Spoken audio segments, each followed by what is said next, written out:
residents from I to Greenwood experience some unfavorable changes. Also, come along with us as we explore the world of arts and crafts at the annual Chautauqua Festival in downtown Madison. And we'll talk sports as we highlights of the fall season. All of this and much more coming up on Hanover Headlines.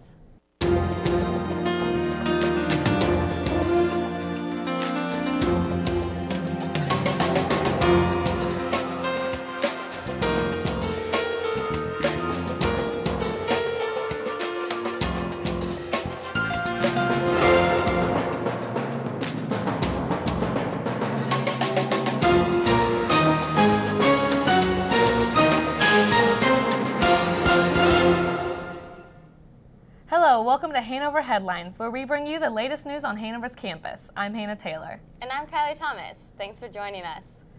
This last weekend in September always brings in one of Madison's biggest attractions. That's right, the Chautauqua Festival of Art is back. Kylie stopped by to see what the excitement is all about. The art fills the street. The music fills the air. And visitors fill their appetite. The food, man. I forgot to eat breakfast this morning. All while attending the 45th annual Chautauqua Festival of Art here in Madison, Indiana. Artists like Jerry Landers flock to the festival every year to show off their craft. So I work under a magnifying glass when I'm doing my work, and it takes me 2 years to finish a book. It's the artists' love for their work. Every book is unique, and every book is also not just a story, but a search and find. That brings in over 65,000 visitors to this 2-day event. Custom brooms, hand-blown ornaments, and home decor are just a short list of pieces up for sale. And with dedicated artists like Jerry Ryan Marcus, this is my 26th year. the festival isn't slowing down We're having fun today. It's like so much stuff to do. anytime soon. So whether you're enjoying the music at each corner or shopping for that perfect piece that catches your eye, everyone's here just to have a good time. Great town, a wonderful crowd, good sales. It's always a good show. Reporting for Hanover Headlines, I'm Kylie Thomas. Wow, Kylie, it seems like those artists are really dedicated to Chautauqua. Yeah, Hannah, one artist I met actually has been coming back for over 35 years. Wow, talk about some history. But there's history right on campus, you know. Yeah, history isn't just happening downtown Madison, but also right here on campus. Just recently, an ancient cuneiform tablet was found right here in Hanover's archives. The tablet was loaned to the college by the University of Chicago's Oriental Museum in 1940. History of the tablet goes back to 2600 BC when it was created. The tablet has since been returned to the curator of the University of Chicago's Oriental Museum, Dr. Walter Farber. However, it will remain a piece of Hanover's history for years to come. Nearly 20 students living in Ide Hall were kicked out for a whole week, forced to live in rooms in KP, Donner, and Blythe. Kylie has the latest on what happened that left these students with no choice but to evacuate. With school just starting again, Ide's second floor RA Logan Abernathy didn't expect to already be packing up his room. Right now, the majority of residents in Ide aren't even living there because of what happened. Just last night, this whole hallway was filled with residents, but now the only things that live here are fans and water damage. Ran up the second floor and I realized that everybody was kind of running around, panicking. That's because just one door down from Logan's, his residence room began flooding with water because a part of their fire sprinkler broke off. It was uncontrollable water. From what I've heard so far, I think that they tried to shut it off, but there was problems with that. The room was filling with water so quickly that they had to break the screen of the window to throw the water out. Everybody was grabbing buckets, getting as much water as they can and throwing it out of the window because that was the quickest method at the time. They didn't even know what to think. I tried to talk to them and a lot of them were just completely speechless. With TVs, computers, and books all ruined, it's not just the students paying the price.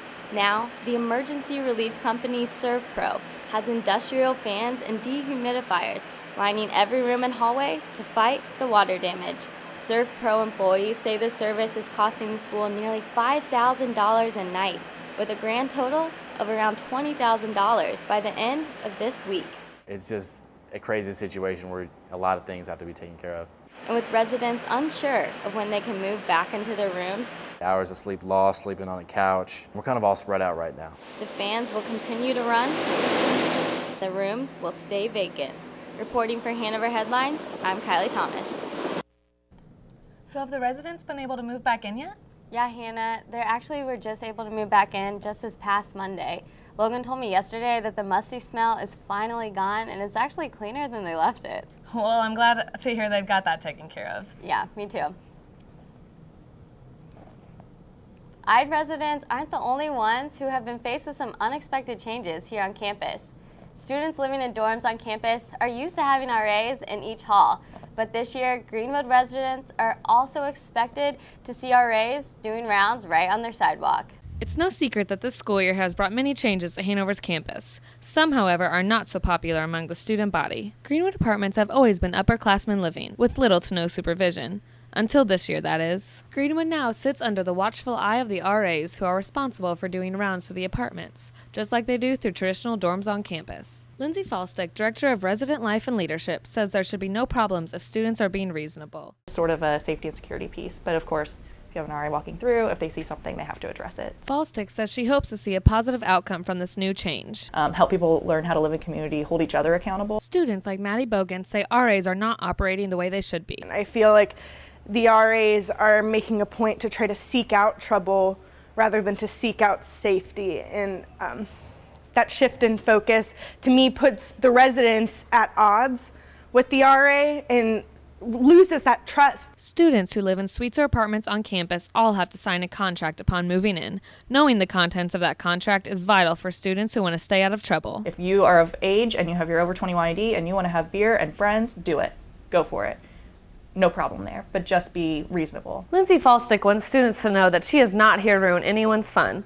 Her word of advice? Just be reasonable. For Hanover Headlines, I'm Hannah Taylor. Homecoming weekend at Hanover marked the beginning of a new chapter in the college's history. On Saturday, Lake Lambert III was officially inaugurated and given reign over the college. Most students, alumni, and faculty were there to witness the event. Celebrate and remember the great hope of our founder, who began our institution with a vision and a small log cabin. It is a day to remember the hopes of alumni, alive and departed, who left our bluff on the Ohio to make a difference in the world. President Lambert's first call to action involved a student forum where he answered questions and discussed any issues he plans to tackle while at Hanover. From a new president to new events, this year brings changes for everyone. Last Sunday marked a new tradition for the men of Lambda Chi Alpha as they held their first annual watermelon bust. The event raised $500 for their national philanthropy, Feeding America. 8 teams participated, but more than 100 students attended the inaugural event. Raising money isn't so hard when it includes a watermelon toss, tug-of-war, relay races, and even a watermelon eating contest. The director of the event, Jack Simon, says they'll be back busting melons next year. Now to Lindsay Burke for an update on fall sports.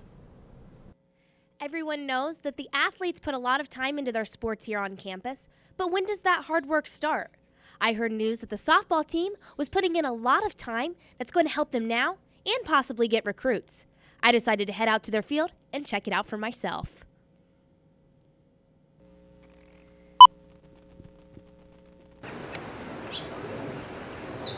Softball may be a spring sport, but the work the team puts in is a year-long commitment.